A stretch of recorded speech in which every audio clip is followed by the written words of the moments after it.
রেললাইনের ধারেই বস্তি পাড়া, কয়েকটা ঝুপড়ি টাইপের ঘর। কচিকাঁচা আর কয়েকটা বাচ্চা দৌড়ে এসে মলিকে বৌমা বলে জড়িয়ে ধরল। মলি প্রত্যেকের হাতে একটি করে চকলেট দিতেই ওরা বেশ খুশি হয়ে দৌড়তে দৌড়তে চলে গেল। এমন দৃশ্য দেখে অবাক হয়ে মলিকে জিজ্ঞেস করলাম, কি ব্যাপার রে, এই বস্তির বাচ্চাগুলো তোকে চেনে নাকি? মলি হেসে উত্তর দিল, বুঝলি, ওরা আমাকে না খুব ভালোবাসে। আসলে আমি আজ কলেজে যাওয়ার সময় বলে গেছিলাম ওদের জন্য চকলেট নিয়ে আসবো, তাই তো আমাকে দেখতে পেয়েই সব ছুটে এলো। প্রায় একসঙ্গে 8-10টা বাচ্চা মৌলিকে জড়িয়ে ধরে আবদার করতে দেখে আমারও না বেশ ভালো লাগছিল। মৌলি আসলে আমার বন্ধু। বিএড কলেজে এসে মৌলির সাথে পরিচয়, আমরা একসঙ্গে বিএড করছি। কলেজ থেকে সেদিন মৌলির সাথে মৌলির বাড়িতে যাচ্ছিলাম, একটা বই ওর থেকে নেওয়া ছিল। তাই মৌলি আমাকে বলেছিল, আমার বাড়িতেই চল, বাড়িটাও দেখা হয়ে যাবে আর বইটাও নেওয়া হয়ে যাবে। আমি কিন্তু একটু কিন্তু করছিলাম। জিজ্ঞেস করলাম, তোর বাড়িতে গেলে কেউ কিছু খারাপ ভাবে না তো? আসলে ওটা ওর শ্বশুর বাড়ি। খুব স্বাভাবিক এমন জিজ্ঞেস করাটা, মাত্র 7 মাস হয়েছে ওর বিয়ে হয়েছে। বলি শুনে হেসে বলল, আমার শ্বশুর শাশুড়ি খুব ভালো মানুষ রে, বরং তুই গেলে ওনারা খুব খুশি হবে। মলি ওর শ্বশুর শাশুড়ির নামে প্রায় প্রশংসা করে, নিশ্চয়ই ভালো মানুষ, তা না হলে মলি কেনই বা প্রশংসা করতে যাবে। যাই হোক, মলি বাচ্চাগুলোকে চকলেট দিতেই ওদের খুশি দেখে আমার মনটাও ভীষণ খুশি হয়ে গেল। ট্রেন থেকে নেমে খানিকটা হেঁটে আসতেই বাচ্চাগুলো মৌলিকে বৌমা বলে ডাকছিল। আমি কৌতূহল হয়ে মৌলিকে জিজ্ঞেস করলাম, ওরা তোকে বৌমা বলে ডাকলো? হ্যাঁ, ওরা আমাকে বৌমা বলেই ডাকে। আমারও বেশ ভালো লাগে ওদের মুখে বৌমা ডাকটা শুনতে।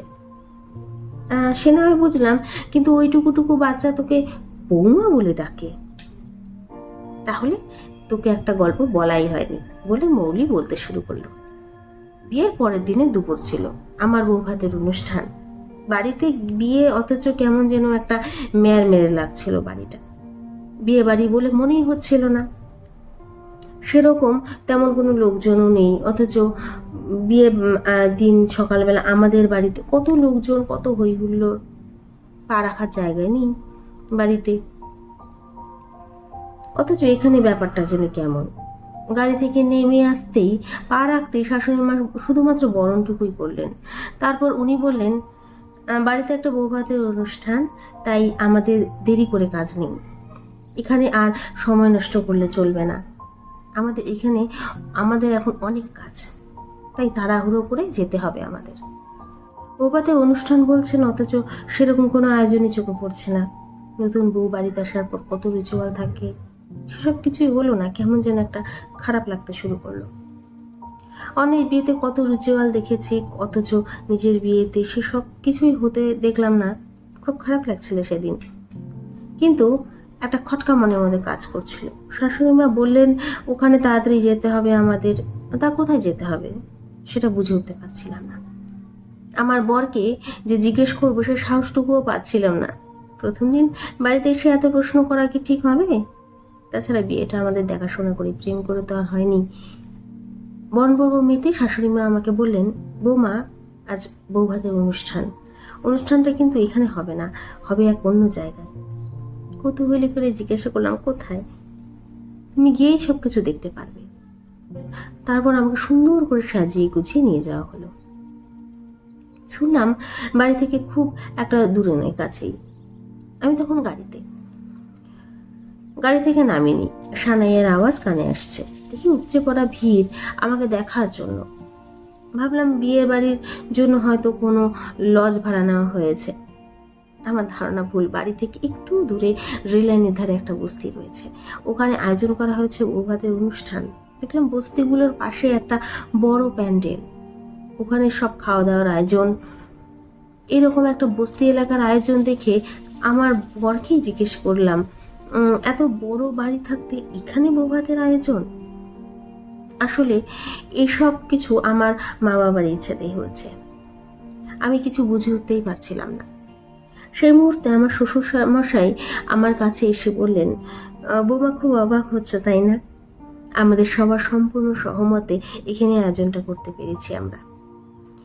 এই যে সব ছোট ছোট ঝুপড়ি ঘরগুলো দেখছো, ওদের জন্য আমাদের এই ছোট্ট একটা প্রচেষ্টা। এদেরকে সেভাবে কেউ কখনো নিমন্ত্রণ করে খাওয়ানি, কোনো সামাজিক অনুষ্ঠান এরা কখনো হতেই দেখেনি, যেতেও পারে না। চিরকাল এইভাবেই থাকে ওরা। তাই ভাবলাম আমার ছেলের বিয়ে উপলক্ষে এদের জন্য যদি একটু আয়োজন করতে পারি তাহলে কিন্তু মন্দ হয় না। তাই তোমার শাশুড়ি মা আর আমি মিলে ঠিক করি এদের প্রত্যেককে নিমন্ত্রণ করে খাওয়াবো। শ্বশুরমশাইয়ের কথাই বুঝে যায় সবকিছু, কিন্তু এভাবে তো কেউ কখনো ভাবেই না। ওনারা যে ভাবতে পেরেছেন এটি আমার ভীষণ ভালো লাগছিল। পুরনো সব রিচুয়াল দূরে সরিয়ে দিয়ে নতুন করে নতুন ভাবনা বৌভাতের অনুষ্ঠান সত্যি প্রশংসার দাবি রাখে। কথাগুলো আমি ভাবছি, তখন আমার শাশুড়ি মা বলেন, বৌমা, ভাত কাপড়ের অনুষ্ঠানটা আলাদাভাবেই করতে চেয়েছিলাম আমি। ভাত কাপড়ের অনুষ্ঠান মানে দায়িত্ব নেওয়া, সেই দায়িত্বটা আমরাই নিব আজ থেকে এই অসহায় মানুষগুলো। এই বস্তিতে থাকে প্রায় 30-35 জন মানুষ। এদের পাশে থেকে আমরা সহযোগিতা করব। বুঝতেই তো পারছো, তোমার শ্বশুর মশাই আর আমি রিটায়ার্ড পারসন, হাতে অনেক সময়, তাই একটু সহযোগিতার হাত বাড়িয়ে দিয়ে আমরা এদের পাশে থাকতে চাই। আর আজ প্রত্যেকের পাতে নিজের হাতের পায়েসটুকু দাও। সকলের জন্য নতুন জামা কাপড়ের ব্যবস্থা করেছি আমরা, তুমি আর বাবু দুজনেই ওদের হাতে তুলে দিও। আমার শ্বশুর মশাই আর্মিতে সার্ভিস করতেন, কিন্তু আর শাশুড়ি মা ছিলেন স্কুল শিক্ষিকা। দুজন মানুষ যে এতটা উদার হতে পারে সেটা আমি কখনোই ভাবতে পারিনি। আমি শাশুড়ি মায়ের দিকে তাকিয়ে বলি, আপনারা যা করছেন একদম ঠিক কাজ করছেন মা। আমিও আপনাদের এই মহান কাজে যুক্ত হতে চাই, কিন্তু আমি তো কিছু করতে চাই। এমন শুভ দিনে দায়িত্ব নিতে পারলে মন্দ লাগে না। তার আগে আমার একটা নিজের চাকরি দরকার। চাকরি পেলে আমিও কিছু খরচ করতে পারবো, কিন্তু এই মুহূর্তে তো। আমার কথা থামিয়ে দিয়ে শাশুড়ি মা হেসে বলে, ওরে পাগল মেয়ে, সব কাজে কি টাকা লাগে? লাগে মন, মানসিকতা। তোমার কাছে টাকার থেকে অনেক বড় জিনিস আছে, সেটা হলো বিদ্যা, যা টাকার থেকে অনেক বেশি মূল্যবান। এই বস্তিতে অনেক বাচ্চা আছে যাদেরকে পড়াশোনা শেখানোটা খুব জরুরি। সে কাজটা তুমি করতে পারবে।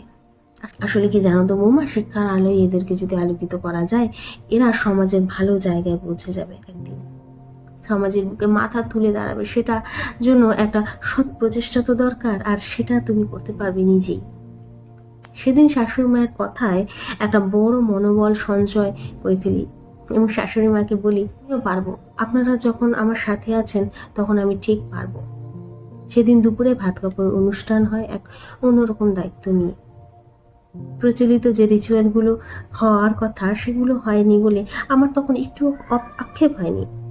মনে একরাশ ভালো লাগা তৈরি হয়ে গিয়েছিল। সেদিন সকলের পাতে আমি পায়েস দিচ্ছিলাম, আর শাশুড়ি মা আমাকে দেখিয়ে বসতে সকল মানুষকে বলে দিচ্ছিল, তোমরা আজ থেকে সবাই বৌমা বলে ডাকবে। তারপর থেকে আমি হয়ে গেলাম সকলের বৌমা।